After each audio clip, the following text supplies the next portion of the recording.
Today we're going to take a look at how to diagram an absolute phrase. It's been a while since I've made any of these videos, so hopefully it goes well for us. So I'm going to take a look at this first example, which says, Luke had barely made it an entire week without lunch meat, his forehead sweating, his legs quivering.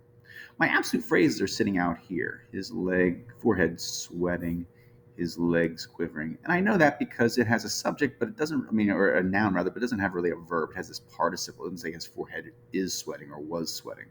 So an absolute phrase should have a noun that it anchors to, and then it'll have words describing it. I'm going to do those last. I'm going to do the main sentence first. So I'm going to do my main sentence down here, if that's okay for everybody.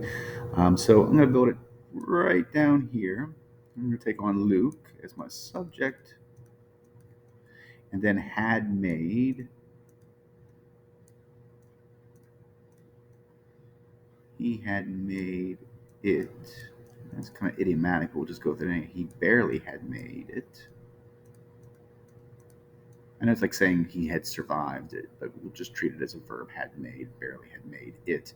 And he had made it when an entire week. It tells us how long he has made it without lunch meat. So he had made it. Man, I don't have a whole lot of room. All right, let's go back and change some of this. Sorry about that. I know that I think I want to give myself just a little bit more space. I'm going to put it way out here. And then I'm going to say he barely had made it. I wrote this sentence, and now I'm starting to second guess myself. And he had made it an entire week. So week is an adverb, but it's a noun serving as an adverb. So I'm going to flatten that. It's an adverbial objective. And we'd say it's an week, which sounds weird, but it's an week, and it's also entire week. It's like saying a full week, and so an entire week. And he made it without another prep phrase, and then he made it without lunch meat. All right, I hope that's correct. There you go.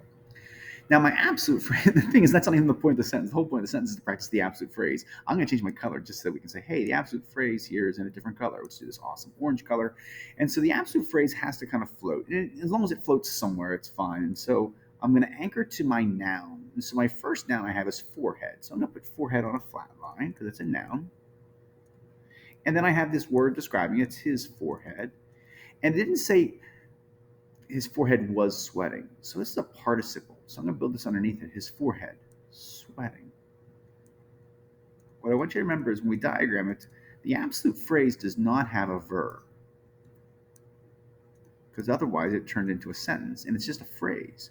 So it's just a floating noun, and there's no connection, no dotted lines. It just simply floats off by himself. It's just setting the tone or the condition for the rest of the sentence. I have another one sitting over here, which is his legs quivering. So I'm going to put legs here on the flat line, his legs, and then I have quivering, a little participle. And those are both absolute phrases. This guy is, and that guy is also an absolute phrase.